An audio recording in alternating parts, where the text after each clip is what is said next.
Good evening. I'm Jennifer Jankowskis, Curator of Art, and on behalf of the staff and board, I'm very pleased to welcome you tonight to tonight's celebration of Maestro Lino Tagliapietra and his work. The Montgomery Museum of Fine Arts has been collecting studio glass since 1998, inspired significantly by the interest of Director Emeritus Mark Johnson. In 2006, we added Lino's Dinosaur to our permanent collection. Always on view, it's a beloved work in the museum, and it's our pleasure to host Lino's first exhibition in the state of Alabama. When Charlie Stakely broached the idea of mounting a large-scale exhibition of Lino's work, we knew it would be a spectacular exhibition. We certainly thank him for his dedication and desire to bring Lino's work, more of it, to Montgomery, and he's been an essential partner in this endeavor. A project of this scale is only possible with the support of our community, and we wish to extend our deepest thanks to corporate sponsor Hyundai Motor Manufacturing Alabama, lead sponsor Charlie and Winnie Stakely, sponsors Laura and Barry Harmon, and Dawn and Adam Schloss, and to the Art Alliance for Contemporary Glass, who provided a generous grant. We also thank those private collectors who are willing to part with pieces that they love and live with and share them with all of us. Additional partners in bringing this exhibition to fruition have been Jim Shantz and Kim Saul of Shantz Galleries in Stockbridge, Massachusetts. We're going to begin tonight's program with Jim. He will share some of Lino's story with us all and provide a full introduction before we have an opportunity to engage in a dialogue with Lino himself. Be thinking of some questions while we have this. Jim, a painter himself, received his master's degree in painting at the University of California, Davis, and his bachelor in fine arts at Syracuse University. He also studied at the Hornsey College of Art, London, and the Skowhegan School in Maine. His works have been featured in numerous exhibitions and collected by museums around the country. His interest in art and understanding of the artistic process makes him a perfect gallerist. Located in Berkshire Hills, Shantz Gallery represents more than 50 internationally recognized artists. His roster includes several whose works are in the permanent collection of the museum, such as Sonia Bloomdahl, Dale Chihuly, Richard Jolly, Dante Marioni, Benjamin Moore, Deborah Moore, Stephen Rolfe Powell, who's a guest here tonight, and of course, Maestro Lino. Please help me and join with me in welcoming Jim Shantz.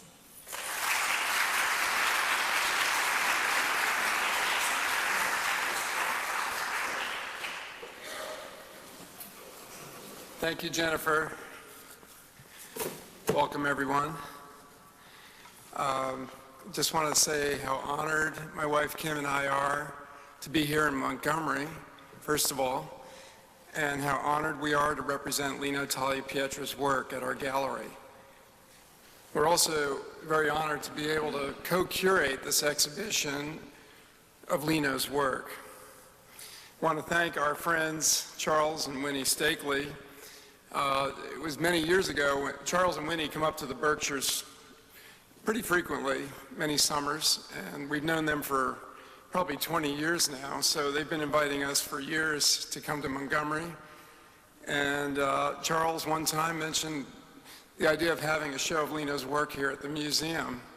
So here we are today, thanks to Charles and Winnie for introducing the museum and bringing us to Montgomery. I also want to thank Jennifer Jankowskis, who's been really instrumental. She's been great all weekend, leading up to the weekend, I should say. Margaret Lynn Osfield, Sarah Kelly, Ed Bridges, who was interim director and really gave us the green light on this exhibition, and the new director, Angie Dobson, who has been great and really great to meet her. I wanted to thank also our staff at the gallery, James Bill, who we sent down to the museum to help set up the exhibition with Brad, who did a great job, and our administrator, Kristen Johnson, at the gallery. And finally, I'd like to thank Jacopo Vecchiato, who's Lino's grandson, who is the one who really manages Lino's career in the U.S. and operates out of Seattle, which is Lino's second home. So I'd like to give you a little bit of history before I introduce Lino. I think many of you know Lino, and you may have read up on him, but I thought it would be nice to give you a little bit of an idea, touch upon his career. The 40 works in this exhibition represent a cross-section of Lino's work. This is the dinosaur that's in the permanent collection here at the Montgomery Museum. The works in this show span a 20-year period. Now keep in mind, Lino's career, his years working in glass, spans more than 70 years. So we're really seeing a large majority, but still there's a lot to see beyond that. It was almost impossible to come up with a group of work that represented this man's illustrious career. But I think we've done a very good job in putting together these pieces, including some installations. A little bit of history on Lino. Lino's parents were from the island of Burano. Lino's father was a fisherman and his mother was a lace maker. This is an image of Burano, if you've ever been there before. It's a very colorful, one of the islands near Venice, and known for its lace making. In 1926, Lino's parents moved to the island of Murano, where his father was employed to work in the cold working shop assembling chandeliers at the Vanini factory. 8 years later, on August 10, 1934, Lino Tagliapietra was born in Murano. In 1945, Lino took an unpaid apprenticeship at Archimedes Segusso's new studio. He learned while on the crew 6 days a week and 5 hours on Sunday, so working 7 days a week. The following year, at age 11, Lino took a full-time position at Segusso's factory and earned his first monetary compensation of 250 lira, which is the equivalent of slightly less than $1 a week. That's an image of Archimedes Segusso.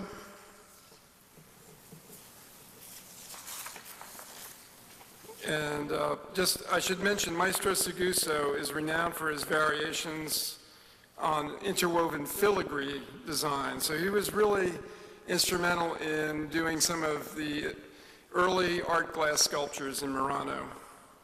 Between the ages of 18 and 20, Lino served mandatory military service. His absence in the factory forced him to forfeit his place in the glass-making hierarchy. And upon his return, he had to start in the lower-ranking position. In 1955, Lino joined Studio Galliano Ferro, and 1 year later, at age 21, after 10 years in the glass industry, Lino earned the level of maestrino, the term for an aspiring maestro. Approximately 1 year later, he was awarded the title of maestro and became the company specialist in goblet making. In 1959, Lino married Lina Ungaro, member of a prominent Muranese family with a 500-year-long history in glass making. Her father was a well-known mosaicist in Murano. They have 3 children and 5 grandchildren. That's a great photo of Lina and Lino on their wedding day. In 1960, designs by Lino and Giorgio Ferro were exhibited at the 30th Venice Biennale. These are some of those designs.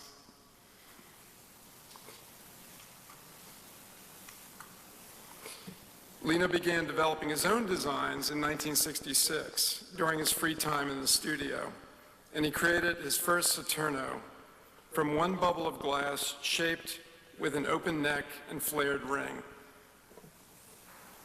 And Lino has said that there's been a strong Roman influence, certainly on Venetian glass. In 1968, Lino co-founded La Marina Glassworks as head maestro. A variation of Saturna was exhibited at the 34th Venice Biennale, and many of Lino's designs went into production at La Marina, and he was able to start collecting royalties on his work. This is an example of one of Lino's lighting designs. He was awarded the grand prize for lighting at the Barcelona Trade Fair in 1972. In 1977, Lino became artistic and technical director at Effitre, the new firm founded by the Ferro brothers. Mario Ferro, director of the company, was married to Lina's sister, Anna. Now things start to change in a big way when Lino first traveled to the US. His first airplane flight was in 1979 when he was asked to join the Pilchuck School to teach glassblowing. And from that point on, American glassmaking was really revolutionized. Lino has really been responsible for educating generations of young artists and really bringing the Venetian techniques to this country. He would go on to teach at Pilchuck for the next 20 years. There he established relationships with Dale Chihuly, Dan Daly, Richard Marcus, Benjamin Moore, and Dante Marioni. This photo shows Benjamin Moore to the right with the cigarette. I think you can see who Lino is. And Michael Shiner is the other young man there. There was also a young Steve Powell at Pilchuck a few years after that, where Lino would first meet Steve. And Lino would go on to teach at several colleges and institutions throughout the world. This is Lino in 2013. This is a little more recently, after he taught at MIT, where they have a glass blowing laboratory. He's also taught many times at Center College in Kentucky, and next week Lino will be there with Professor Powell, working again.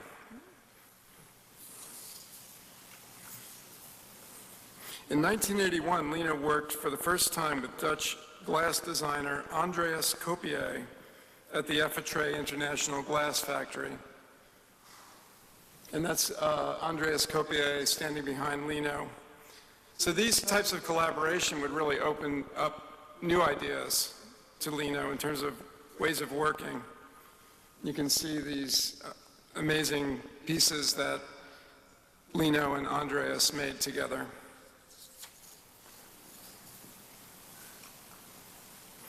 In 1986, Lino began a transitional period from full-time work in the glass industry to freelance glass maker, and eventually to independent artist. This is an example of a piece that Lino made at the Effitre studio around 1986. In 1988, he began working in Seattle with Dale Chihuly at a studio on a new series called The Venetians, inspired by Italian Art Deco glass designs. Lino had his first major museum exhibition in Rotterdam, the Netherlands, the same year. And I think many of you know Dale Chihuly in the back there. And to the right, that's Benjamin Moore again. That's much late, about 10 years after that other photo of him at Pilchuck. In 1989, Lino also collaborated with glass artist Dan Daly, and this is a design by Lino where Dan Daly then added the painted applique on the piece. Now we're going to give you a glimpse of Lino working on one of his unique pieces called Batman. And this is about a 2-minute video. Okay, Sarah.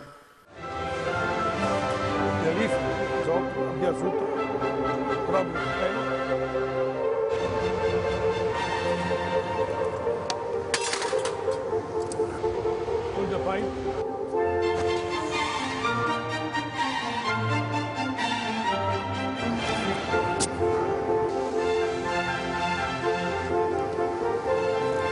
Down?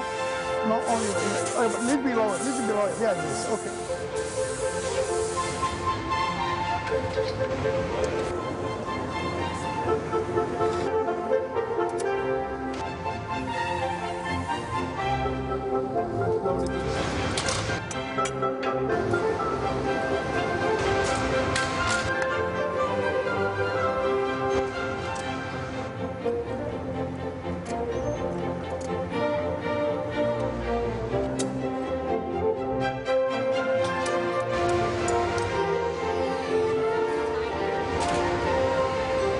It's okay, it's okay. It's okay.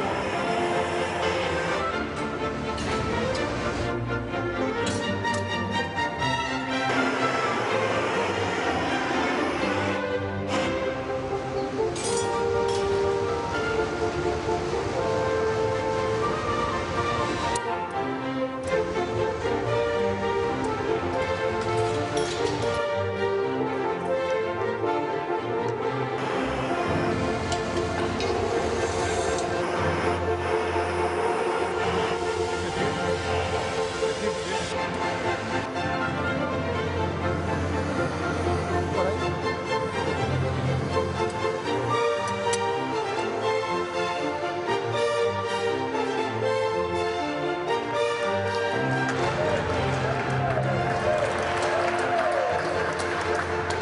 Thank you.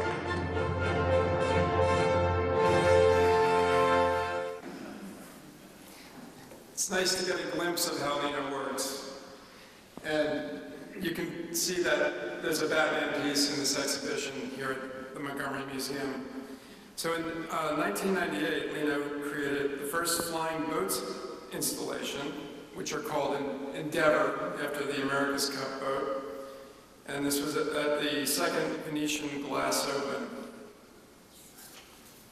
Since then, Lino's gone on to make other installations. This one's actually at the Palazzo Franchetti in Venice. There we go. Lino began his first experiments the same year with fused glass panels at the Bullseye Glass Studio in Portland, Oregon.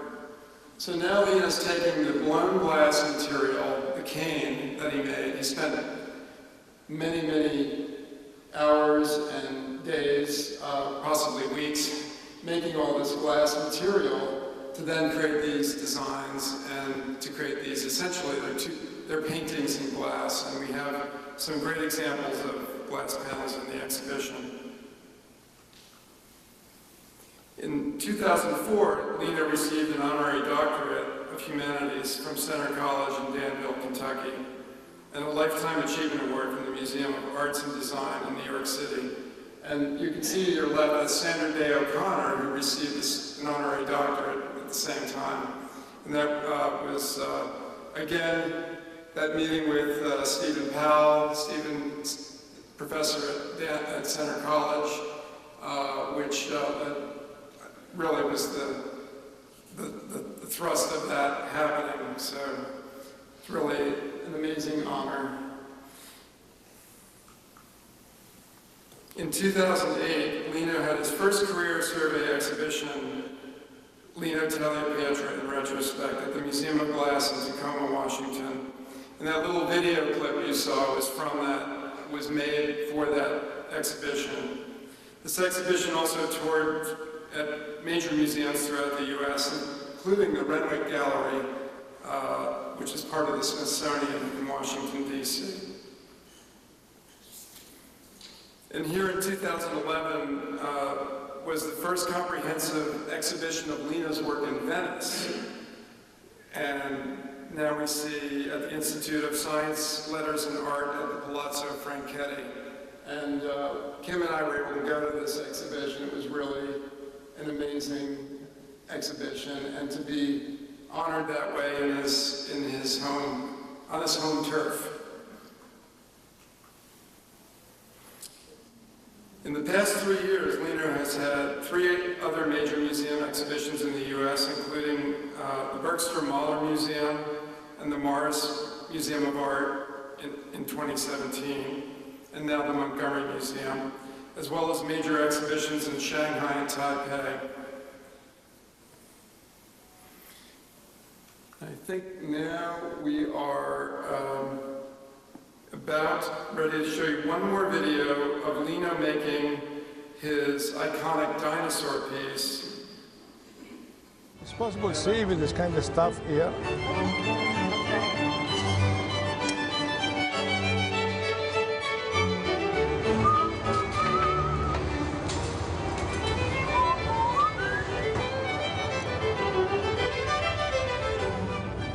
Now, what you're about to see here is what Lino calls Pilchuck 96, a perfect example of his ability to take age-old glass-making techniques and somehow make them new again.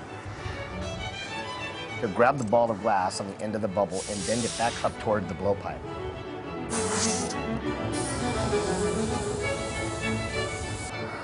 And then he will let the bubble cool a bit,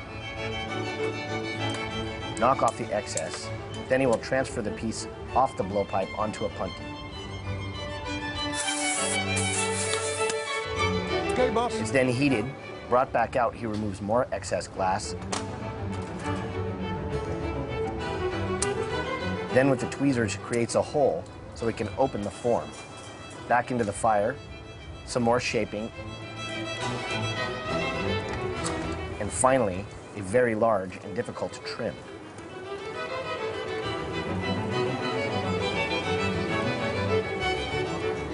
That's how Lino does it.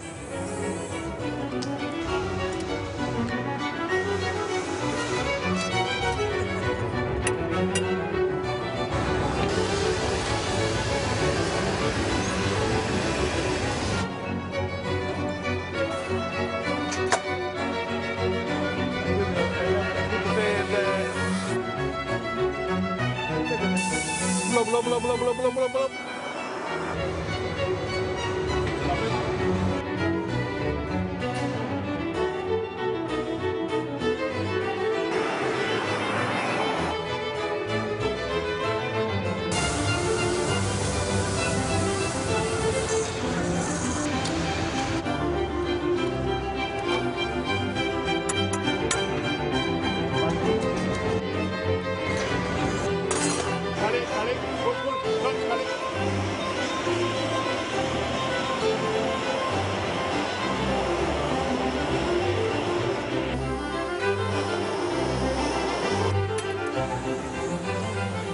All right, perfect.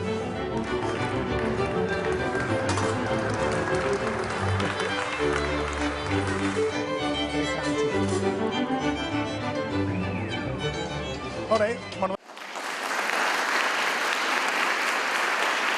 And now, it's my honor to introduce Maestro Lino Tagliapietro.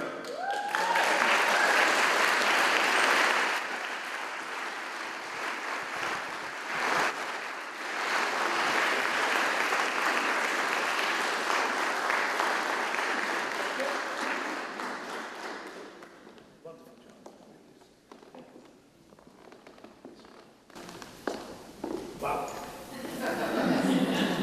I prefer dark.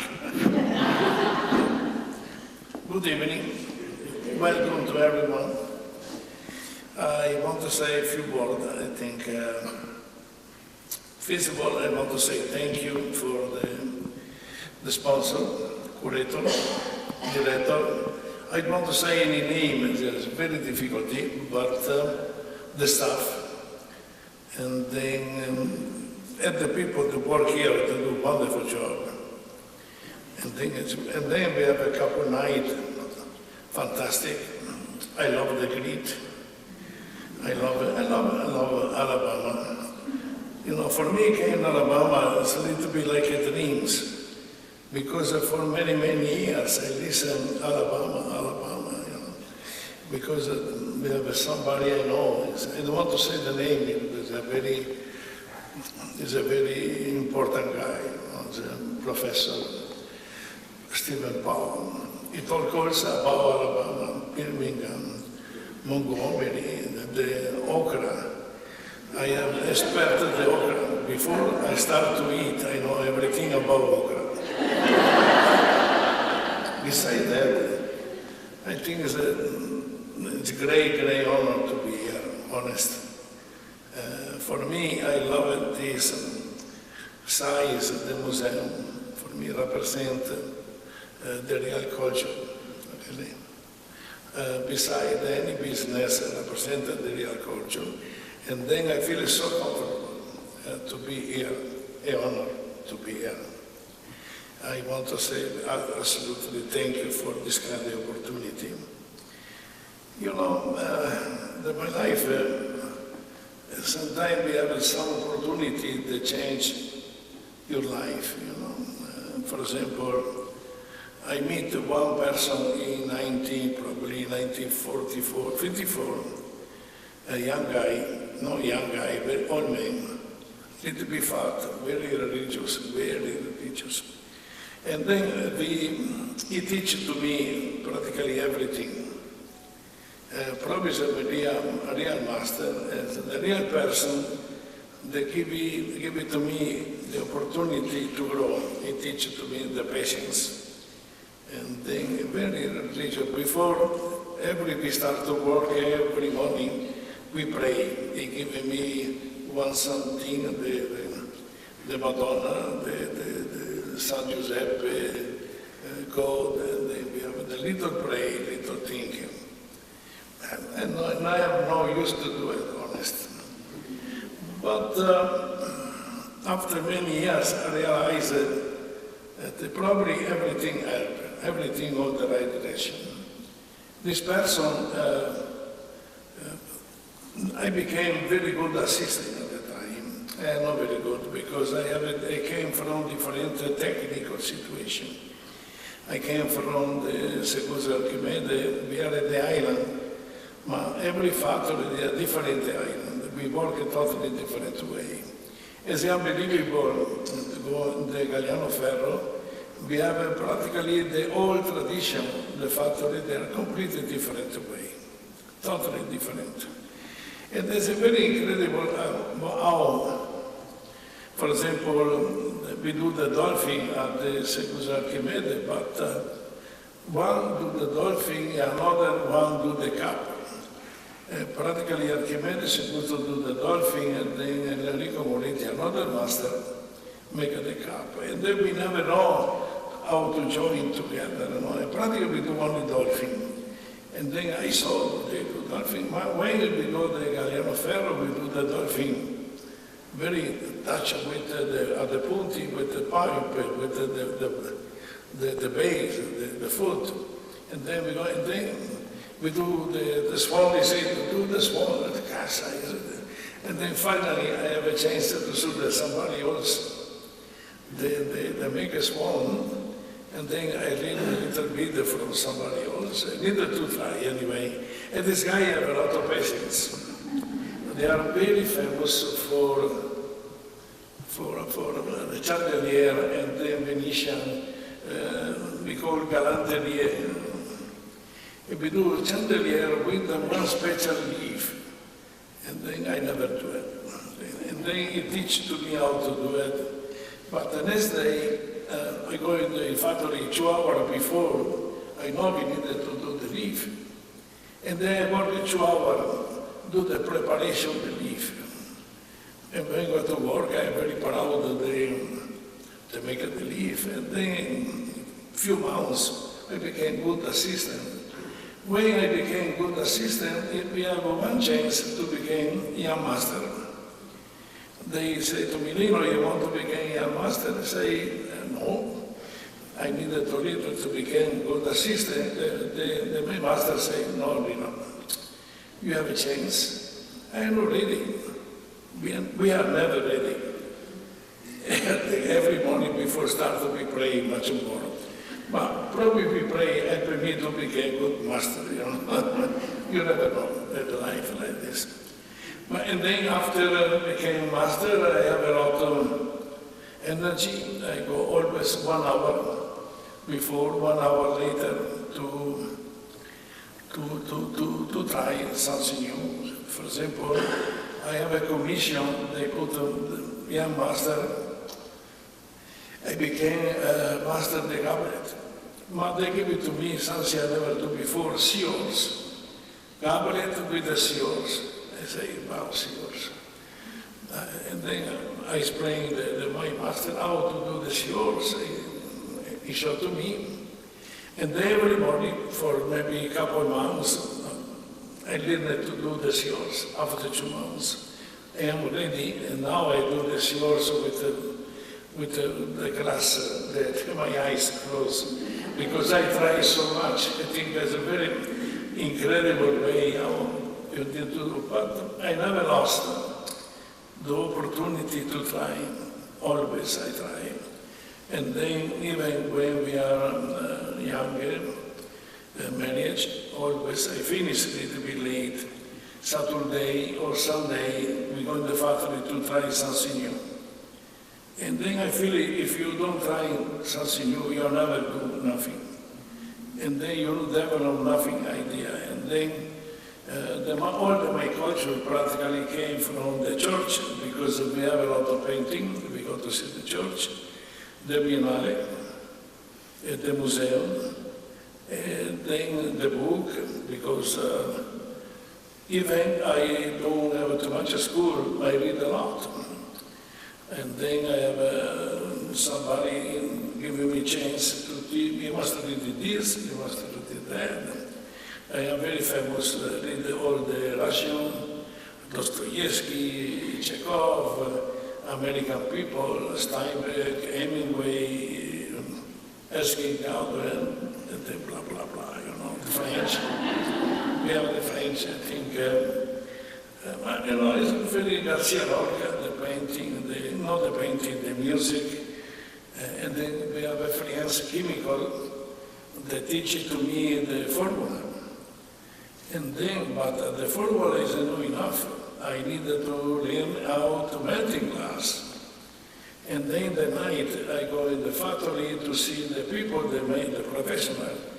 They melting glass in the factory, and they are learning to melting glass. I say, well, you know, in the life you never know. And they help, you know, the future. The factory, the people, the technician left. And then I say, okay, I have some recipe because I try, and then be able to make it continue to work. I think it's very important anyway. The one, probably the best thing I suggest to the people, the young people, the patience, luck. If you are lucky, if you find a very good mentor, good teachers, and then what I think is very important, I saw the museum school here, I feeling the people, the Alabama, the Montgomery, they are incredible museum when they go to learn, to play, they learn. They are so lucky, I think, it's unbelievable. We have this kind of thing when we are kids. We have I don't know what we have, we know too many things. But we have, I feel that the people, they are super lucky. I saw the museum this morning. It's like a dream, you know. Would like to serve the people here. Anyway, I don't want to go too long, but if you have any question, it would be great.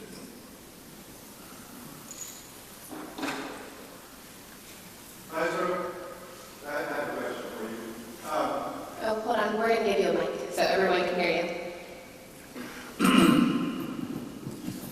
Maestro, could you tell us about, could you contrast the system that you grew up within, the Murinese system? And I know that a lot of the factories, they have proprietary sort of secret techniques, but can you tell us what it was like when you came to Seattle, when you came to the United States, and what that meant to you to be part of the American studio glass movement, for you to learn things from and also to teach? What did it mean to you personally? You know, when I came in 1979 in America, I don't speak English, honest. Nothing, totally nothing, absolutely. I never fly, because normally I fly with my brothers. They have scared the plane, and we go around in Europe by train. When necessary, he gave me a strange ticket, and they are having pizza 1 day later, 2 days later. And then for the fisting part, the people, they have the technique to blow, to use the glass, they are terrible. They are very primitive, absolutely primitive. But the other ends, I found an incredible energy, incredible opportunity, and then for me, to see one in the forest, wonderful school, a lot of people, little bit strange people, because they are a little bit funny for me, a little bit. But they are incredible energy, incredible, and I love it, honestly, I love it. And they have a chance of coming back. For me, I don't know which kind of impact we have. For example, I remember when we started to teach in a serious way, I tried to impose a little bit one kind of discipline. And there are many directors, many teachers don't agree. For example, I impose probably the technique. Before you must gather, learn to gather the basic things you need to gather. Second thing, you need to blow, and then how to do all the process, time by time, the punti, for example. For me, in my life, the punti, we have the one golden rule, and then we call the golden rule is blowing, pea is one kind of alpha 4 and punti. And when you do this kind of things, you are on the right track. And then it's possible to do everything you want. But when we started this kind of process, many people complain in Pilchak, but only one gave me right. It's a Tom Senior Wigner, the director of the Conning Glass Museum. And he said, no, Lino, right, everybody don't say anything. And then everybody after teaching the same way. My impact with, personally impact with me is amazing because I'm tired to working in production line. It's true, we do a wonderful job. It's a very complicated, but we do a wonderful job. And then at the time already, my retiring plant, they are finished. So after 4 years to work in Murano, I decided to retire and to be free. I became free professional. I pay the tax in a different way. And for me, they are being part to teach, to work. We have a very nice formula to teach, for example, in many ways. I'll tell you later this one, okay. I understand that you make your own colored rods. Why did you decide to do that? Sorry, no understand. Correct. The color, you make your own colors? Yes. Why did you decide to do that? Because I think the color is very important. Chemical, they are very important. And then, believe it or not, I am very, I study the color, the combination of the color. I work up in Nini 14 months, and then we have the owner, the factory Jeanette, the wife, the Paolo Benini, she have a taste, the color unbelievable. The combination of the color of the Benini at the time, for me, they are amazing. And then after that, I realized the color. If you want to do some beautiful thing, you must study the color, the combination of the color. Also, I needed to study a little bit the formula because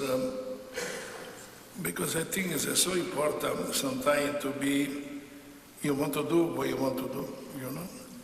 And then for me, for example, then I found in America, then also in Italy, how to use the color, the combination of the color, what it means. It depends at the moment. For example, at one moment I'm in love with the orange, One moment I like the black and white, depend on the moment we do it. But if you have a wonderful white, you have a wonderful black, you are able to do some perfect material. But you must know also a little bit how to do it, a little bit. Now we have a lot of formula because I give the formula many people, and somebody make it better, but I use it. I think it's wonderful. One of my favorite series that you do is the Umbilico du Monde, and I was just wondering what inspired you to start that? What inspired? Yes. My work? For the Umbilico du Monde, the one that stands on, it stands on the stand, it's a large... Oh, the belly? Okay, the belly. Sorry? Oh, yes, sorry. I think, okay, thank you. You know, boy, yes, I think I like the Umbilico del Mondo. I tell you what I inspire. Because I noticed when I make this kind of pieces, very honest, I send the flat in the table. They look great, but you don't see practically nothing, you know? And when you put in the front like this, looking like the belly of the world, you know? And then I enjoy it. I like the name, the belly, the word, and also I like the combination to see this kind of beautiful form with everything is possible, it's inside, sometimes through. For example, I do another pieces and it never became bright because the word is no round, it's a square. It could be, I try to make one word a little bit square, like the belly in the middle, but I never make it a beautiful form. We broke a lot of pieces because I don't like it. But I think it's sometimes like this. Yeah.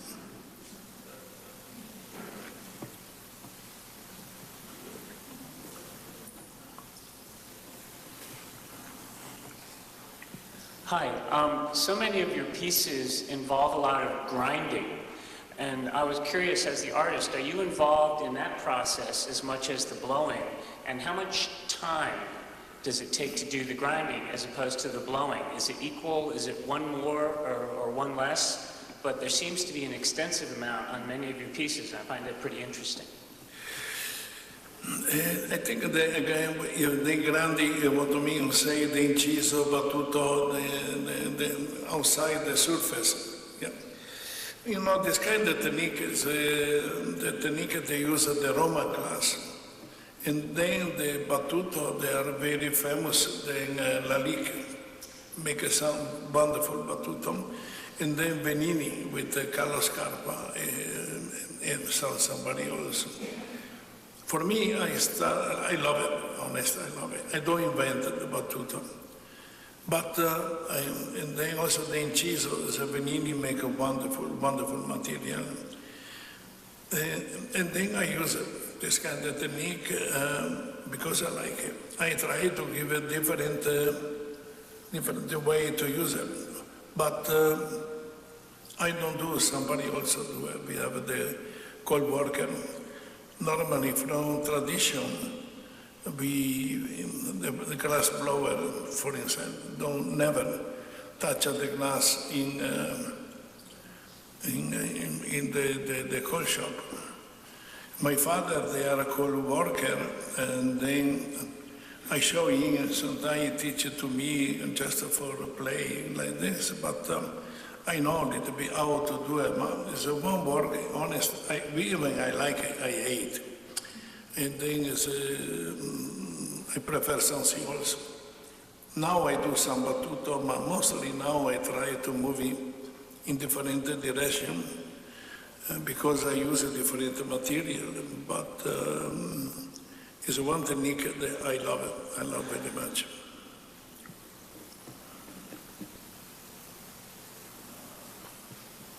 I have a question. It's really two questions. For that piece or for the dinosaur,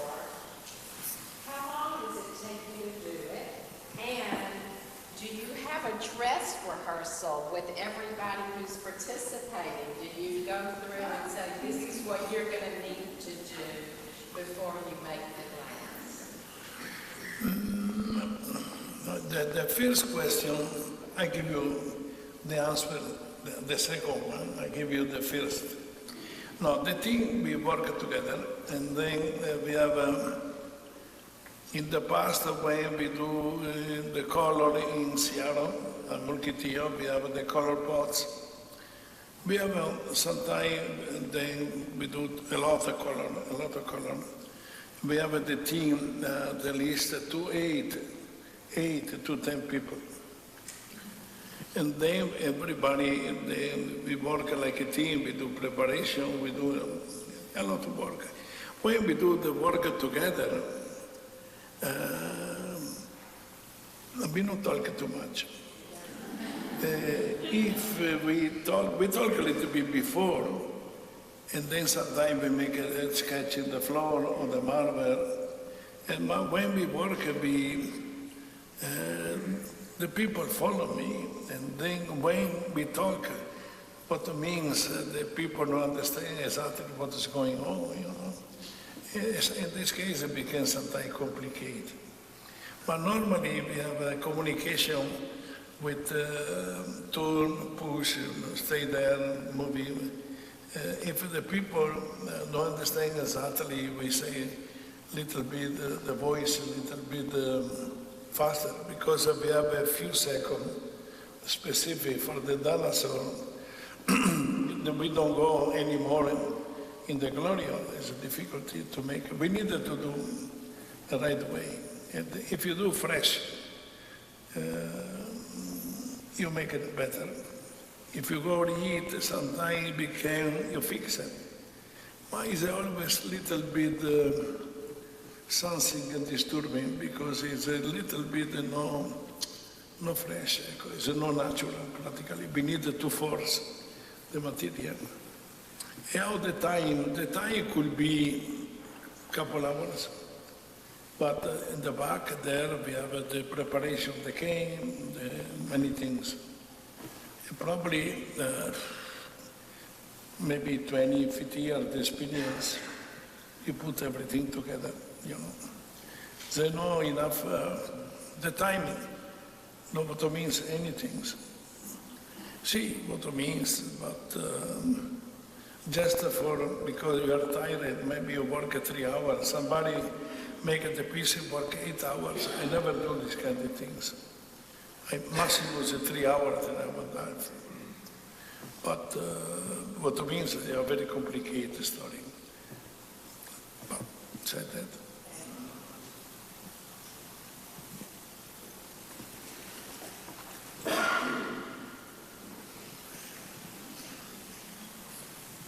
Thank you very much for sharing your work and your story. When I was watching one of the videos, I was noticing that you were listening to music. And when I look at your pieces, they feel very rhythmic. And some of them even feel like they have a dance quality, you know, a graceful, powerful gracefulness to them. And all of you also working together, there's a rhythm to that of that dance company, if you will, building these pieces. I wonder if you could talk about your relationship with music. I think it's a good question. You know why? Because in the factory, when we work in Murano, for example, the music, they are not allowed to use the music. It's possible yelling, screaming, but not use the music. And the way we go in the state, the first time they do there, they turn up the music. And then the first moment I feel is not respectful for to work with the music. I say, we need to be concentrated, you know. I am a very old style. But after a while, I realized that the music helped to concentrate the work. And also, if the right music, is perfect for make one kind of work instead of the another. And then sometimes we need, I say, we need music a little bit more slow because we have, and I feeling you're right. The music is absolutely important because everybody, we work, they have the same feeling, and they, but we follow one kind of help. I think it's a very, very good question.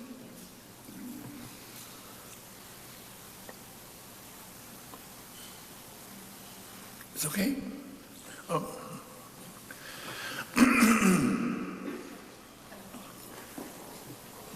Do you sketch the forms that you wish to make? And then, I mean, do you discuss it with your team before you begin? Do you rehearse it? Very rare, very, very rare. I think I keep everything in my mind, and then I try to talk with everything is necessary. No, I don't sketch, so I have terrible design. I don't see, I do sometimes the factory, I design the mold, I design several things, but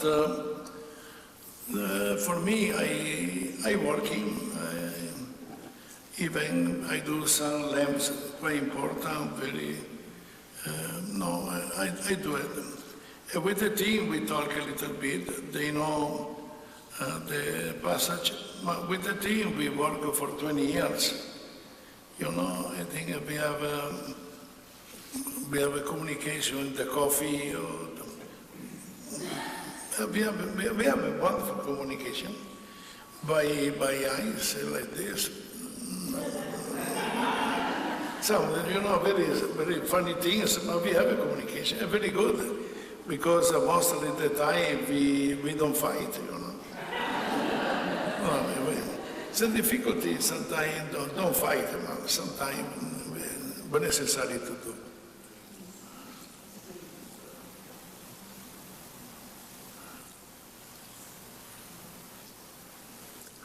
Okay. Well, thank you all for your questions. Thank you. Thank you.